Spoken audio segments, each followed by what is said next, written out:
Hey, what's up, everyone? Welcome to the SLC Debrief from the Narrative Bravo alongside Onset, bringing you the fastest debrief we can because we know that the World Championships is only just a few weeks away. Mark, you and I looked at the calendar and we realized it's time to get debriefing because the pre-show's not too far away. Yeah, we get those pesky emails just as you get home. You're like, I get a rest. And then all of a sudden it's a Delta Virgin Atlantic email going, you should prepare your travel for the next. And okay, all right, time to get the suitcase. But what an exciting time, right? SLC was amazing. We'll talk about that in a lot more depth, but Worlds being just around the corner, it was the perfect kind of, table setter for the World Championships, and it couldn't have been a crazier event. So I think everything is lining up for one of the best World Championships ever. I'm super pumped for it. Me too. I mean, what an event. You and I have been looking through the brackets, and you almost forget just how many Game 5s, how many upsets. We're going to walk through a lot of those today, but we'll start just overall event vibe. I think everyone knows that you and I were really excited about Salt Lake City. I gotta say, man, the venue, everything SLC offered, everything that SSG put together, I had a great time. It was one of my favorite events in a long time. Yeah, I agree, and I want to give a big shout out to SSG because there's very few orgs involved in esports in general who show the level of like detail and care and love that they do when it comes to anything that they do. They do it like 100%, they're all in on it, and I feel that event was such a great representation of the org and that example of the care and attention that they have, the love they have for Halo. So I just wanted to give a huge shout out to Space Station for everything they did.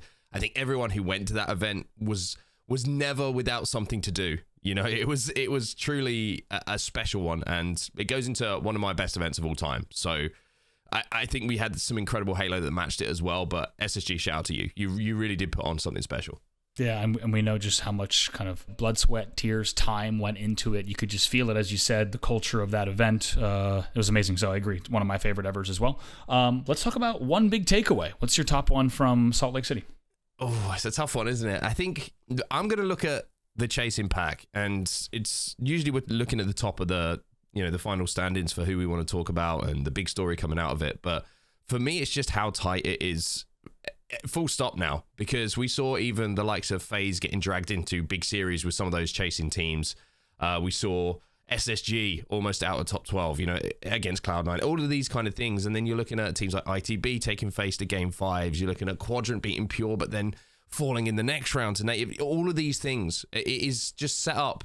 When you think about the Halo World Championships and you think about the amount of money that's on the line for the difference between the top 6 and the top 8, like that is just setting us up for some of the most wild, intense, crazy series where we are having teams join that pack now, it feels like, to make it even more difficult to break through and get to a Sunday. So I think for me that the story coming out of SLC is the chasing pack and just how difficult it is to win a series of Halo now at one of these events. If you're in the champ bracket, it is just nuts.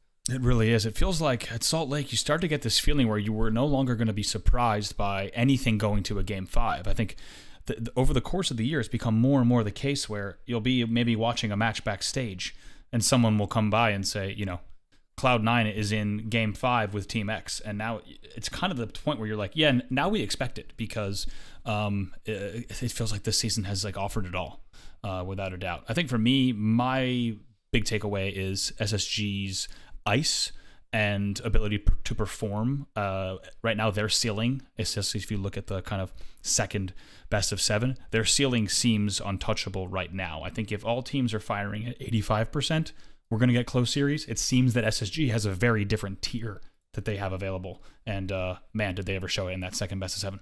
Yeah, I agree. I think SSG, to win 3 out of 4 majors of the year, by the way, is crazy. Like, it's actually crazy when you actually just take a second to think about what they've done. The fact that Legend's gone over there as well, and European wins his first ever major title, and now he's won 3. Yeah, that's nuts to think about. And when you kind of wrap that up in the fact that it is so tight at the moment between all of the teams, to come out and win 3 out of 4 is one of the most dominant years we've seen so far. But it's all going to be, I still feel it's all going to be forgotten if they don't win Worlds. I agree. As crazy as that sounds. So Worlds is the big one. Everybody knows that. Everyone's putting in the prep. Everyone's going to be boot camping, whatever it may be, to make sure that they're coming right to Worlds. And I think for SSG, it would be a deserved win at the Halo World Championships if they manage to get it done. But that will be hanging over them. They will know that it's great to win 3 out of 4 majors. It's great to win at home in the style that they did, but they still got to win the big one if they want to make it their year.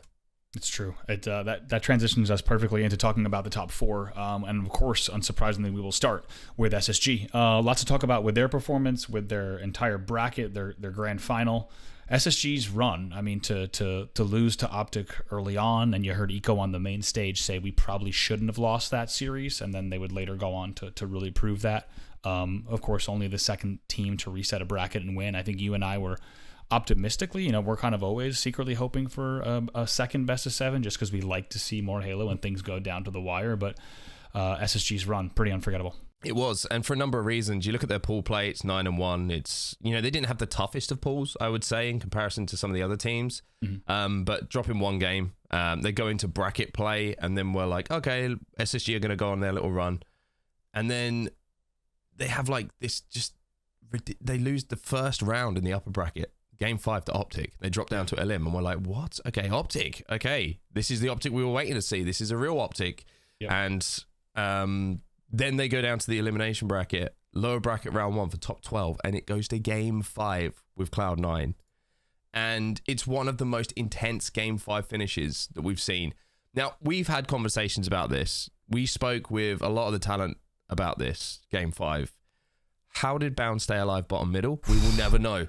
We will genuinely never know unless we get the VOD released somewhere through an archive, because he's 0 shields, bottom middle, live fire. I think it's Manny throws a grenade down there, and we're like, it's done. Yep. We're like waiting for the fuse to go, and we're like, it's done. Like, SSG are out. And we're like, oh my God, what does this mean? Somehow he stays alive, and they win that game 50-48. It is one of the most remarkable series we've had so far this year. It's, again, feeds into what we're saying about how close everyone is at the moment.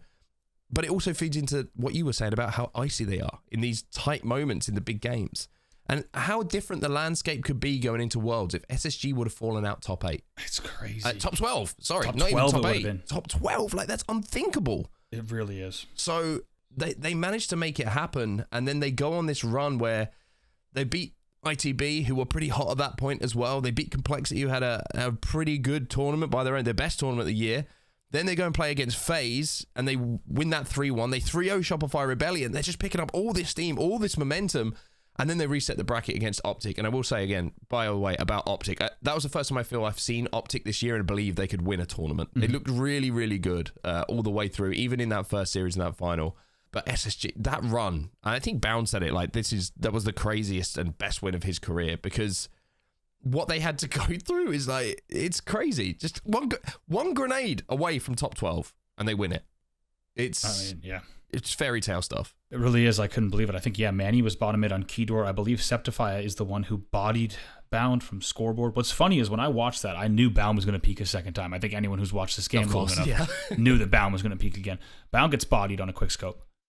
Is in the nook bottom middle and gets naded from Septify. Somehow that nade doesn't connect. Who knows how it hit off like that kind of rock wall. But Manny actually pokes Keydor and nades. And apparently, I've talked to several players on SSG. I don't think we've told the story yet, but apparently Bound in the comms was just saying, I'm dead, I'm dead, I'm dead, I'm dead, I'm dead. And I was talking to Eco. I was like, first of all, it's got to be nerve-wracking enough to hear Bound saying that. I was like, second of all, he's probably like crowding the fuck out of the comms, and no one can even hear what's going on. So on top of that as well, if you're an SSG player, you hear that comm, you probably don't think about. You think the game's over. Yeah. Like the fact that they even played on through those comms that are going on bottom middle. Yeah. Like, and managed to clutch. Like, because a lot of people will be like, oh, he's dead. You know what I mean? You kind of like, you stop walking forward. You know he's gone. You change your decision.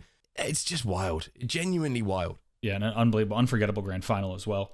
We should mention, of course, a lot of noise about the resets that took place. They were really unfortunate. A lot of noise on Twitter afterwards as well, Reddit as well. I think understandably. Unfortunate from our side as well. So I think we had to fill a lot. We had to talk a lot. I think it's a good opportunity for us to actually just apologize to everyone for having to listen to us, to what became the narrative live for a few minutes.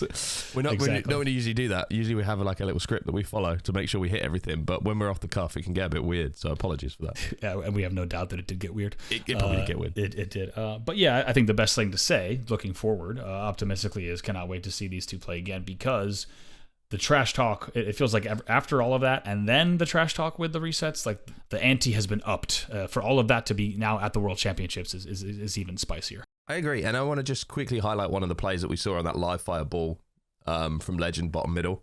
and SSG in general in that insanely close final round. I think that's one of my favorite moments of the year, without doubt, and probably in Halo Infinite's lifespan, because everything had to be done so perfectly for there to be success there.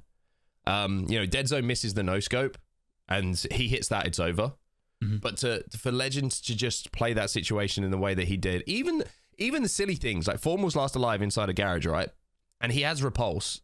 Formal throws a perfect nade, but because he has repulse, he sends it back, and then they clean him up. Yeah. Like every single element. Like how many players would forget they have repulse? Wouldn't even realize they picked it up in the heat of the moment. Yep. Like it's just brilliant, absolutely brilliant stuff. Couldn't agree more. And I think SSG is showing that if they are at 110% and other teams are not matching that level, that they are undoubtedly the favorite for the World Championship.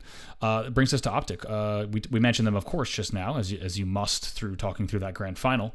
We should talk about their entire run, though. Of course, taking down SSG. And remember, it was a 50-36 Game 5. It was a pretty convincing victory for them. A comfortable one. They also then 3-1 FaZe, as well as 3-2ing Shopify. So they kind of made their way through the big three, through their upper bracket. It was a fantastic run through the winners. And as you said, I think everyone came in thinking this is probably OpTic's event. Yeah, I agree with you. I think that was the best we've seen from OpTic. I also want to give a shout out to Dead Zone, because on day one, I mean, you probably heard, like we were saying, he was ill, but he was very ill. Very, very ill. Like there was, I don't know if we should say this, but I'm going to say it anyway. There was talk about like Lunchbox having to step in and fill that role so that he could go and recover. That's how bad it got. So for him to fight through that first day, and maybe they didn't have the greatest results, but they still got out pulls, you know what I mean? Like essentially playing like with 3.5, like 3, I don't know, even half of a Dead Zone, I don't think is fair on how he was feeling.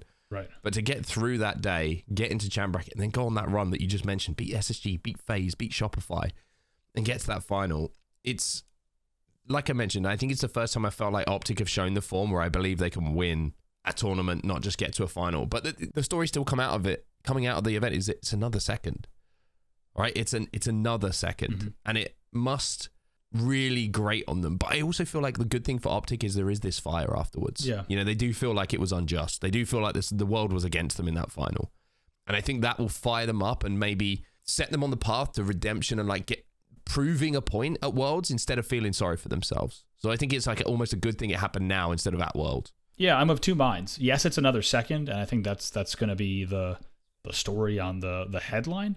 But if I really look at the games, if I look at their entire bracket, and then like you said, even the sentiment around how they were playing, if we even look at that first grand final, it's a 4-3 Recharge King to open it.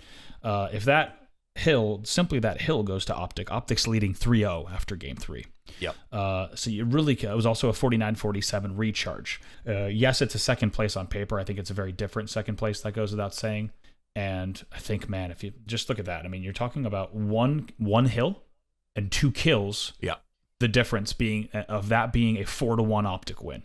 This was not SSG totally stomping on OpTic. You might make that argument in the second series, and you'd be right to do so. However, the first series was not that, and I think OpTic has a lot to look forward to. Yeah, I agree. I also want to give a shout out to Lucid and the way that he was playing. Some of the snipes he was hitting were just... I mean, that guy, when he gets hot, it's him and Stella at the moment for me. When they pick up that weapon, that I lean forward. You know what I mean? I'm just excited to see what they do with it, because it is game-changing. It is absolutely game-changing, especially on a map where there's one sniper rifle. Like, we see such huge swings now just because of what they're able to do with that weapon and almost guarantee kills in situations where many players wouldn't even think about having that sniper rifle out. So the level that those two players hit, but I feel like Lucid was playing his best Halo I've seen in quite some time, in a few events for sure. Special moments. And again, just sets us up so well for Worlds. Like, what are they going to do at Worlds when it's the biggest event of the year? Exactly. We should also mention, you and I don't always have the most accurate predictions, but I think for this one, we had said SSG and OpTic. I picked SSG, you picked OpTic, and the fact that we saw the best OpTic we've ever seen, went to a second best of 7, we're pretty proud of these. We were on the money this one. Yeah, we did well. We did well. Go us. I was going to say, we'll give ourselves a pat on the back, because Lord knows what's going to happen for World's predictions. Yeah, exactly. So we'll just take the win now. We'll take it while it's here. Yeah, we'll take the win. No more predictions. Just kidding. We'll have those in the pre-show. We're terrified to make them. Shopify, a great run from them as well. They 3-1 Pure. They then 3-0 a scary Complexity, because Complexity had already put up results. Then They get 3-2'd by OpTic. Granted, it was a 50-30 Game 5. However, still one game away from taking the upper bracket final. I think we can safely say, despite it's a Shopify third place, I think we can safely say there are significant signs of improvement and excitement heading into Worlds. I agree. I think I was talking to Aries backstage. He was doing some observing this event, and he was saying that Shopify going into Sunday were the best team in the venue. And I don't think many teams would, and people would disagree with that. Mm-hmm. Like we mentioned, SSG nearly fell out of the tournament. OpTic had a few close games. They still look very good, don't get me wrong, but it was a lot of close series. But Shopify Rebellion were just running through the bracket and nobody could touch them. And when we got to that Sunday, my concern was, I watched those first two games. I was like, oh, here we go again. Because it was 3-0 Argyle OpTic. SR weren't on the map, it felt like, for that one. Then it was a 50-26, and I was like, oh no. I was like, really? I was like, are we really going to see this complete and utter capitulation again? And it just looked, I don't know what it was. It looked like they weren't warm, looked like they weren't ready. And then they, to their credit, managed to come back in that series and send it to a Game 5. But even a 50-30 Game 5 is a little bit of it's a blowout on Solitude. And OpTic are very good at Solitude Slayer, don't get me wrong, but it never felt like OpTic were going to lose it after they went up there. But like you say, signs of improvement. They send it to a Game 5, but then they go down to the lower bracket, and I still think there's these demons for them at the moment about if they don't win that first series, if they don't win that first game, do they have the belief that they can beat these teams on a Sunday? Because you look at the Space Station result, they drop down and play against Space Station. They lose 2-0 Streets Oddball. They lose 50-42 on Recharge, not close at the top level. Mm-hmm. And they lose King of the Hill on Livefire 2-0 on time. That's a whooping. That's a whooping on a Sunday. It is, but it's also that SSG. You got to beat them. If you want to win an event, you're going to have to beat them. That's kind of what I'm trying to get at here. I still don't see enough. Yeah. If I'm honest, like you say, signs of improvement for sure, but the question still remains. Yeah. Like, are they going to get to a final? I hear you. That's the question. We'll see what they can do at Worlds. FaZe, interesting tournament from FaZe. I think we'll walk through their results as well, really quickly, just because it's worth doing so. They go 9-2 in pools. They win the pool very comfortably at 3-0 total. I think everyone expected it. Early on, they catch ITB. That goes all the way to Game 5, which I think was a little bit of a, I don't know, concern. I think we'll talk about ITB a little bit later on as well, but a great team, but FaZe should not be going to Game 5 with them, to be frank. Mm-hmm. And then losing to OpTic 3-1 in the upper bracket was kind of where they went next. I'll pause, though, because I don't want to walk through their entire bracket single-handedly. Give me your thoughts on FaZe. A weird event, and the worry for me was it didn't feel like much had improved since Atlanta. I felt like it was a very similar feeling phase where they would have some games where a couple of players would be going plus 30, but the games are super close. And I'm like, that doesn't quite add up. I remember, I think it was a ball game on Livefire where Royal 2 was like, he had just ridiculous stats. It's the same thing for FaZe. They look great in certain points, and then they look very beatable in other moments in a series. And they need to button up. I don't know if it's some of these game types. I don't know if it's I think it's a weird thing to say with FaZe as well, because FaZe game plan is usually so solid. Like, everyone is on the same page at the whole time, and that's what we keep hearing from them, right? As long as we're on the same page. And I think there's still so many moments where they're just not on the same page about what they want to do on the map. Because against OpTic, it's 250-172. They win the Slayer 50-46, but then they lose 2-0. They lose 3-2 Livefire. For me, that doesn't look like a series where they feel like they're going to win it. Oddball, again, maybe rearing its head as a game type that kind of highlights some of their deficiencies as a team. Weird as it sounds, I'm not too worried about FaZe because of the ability they have, and the World Championships is what they always build to. That's where you will see the best FaZe, the most prepared FaZe, the most on it FaZe. Yeah. Even since we spoke to them at the start of the season, you remember ahead of Arlington, Snakebite was like, I don't know how we feel about this event, but it's all about Worlds. Everyone knows the talent they have. It's about putting it together for them. And I think they undoubtedly have the talent to do it. It's just about buttoning up a little bit. As we mentioned, though, they only fall to OpTic SSG, so everything to play for FaZe. I think FaZe fans can rest knowing that it was simply an OpTic and SSG that they fell to, and that there's a lot more to look forward to. That brings us now to the chasing pack, and I would say overall, Mark, good luck. This is not only getting even tighter, but it seems like two things are happening. There's getting to be even more teams in the chasing pack. It's kind of outgrowing the top 8, and then on top of that, we have big teams getting sucked into it as well in all these game 5s that we're mentioning. Yeah, I mean, it's so unpredictable now. If anyone at Worlds, by the way, predicts the top 12 right, like we'll do some sort of giveaway. Something. I think that's fair. I don't know what it'll be, but we'll do some sort of giveaway. I think that's fair. So in the comments, give us your top 12, and if you get it right, top 12. Exactly. That's what I mean, though. Like that's where we're at. Like if you can give me the top 12 in order, correct, and time stamped before the event starts, then we'll send you something. Okay. Because I like that. You're looking. Let's talk about we'll call it the surprises that give a good example of what we're talking about here. Complexity come out on day 1. They 3-0 OpTic. Now Dead Zone was, struggling. Mm-hmm. Fair enough. It's still OpTic gaming.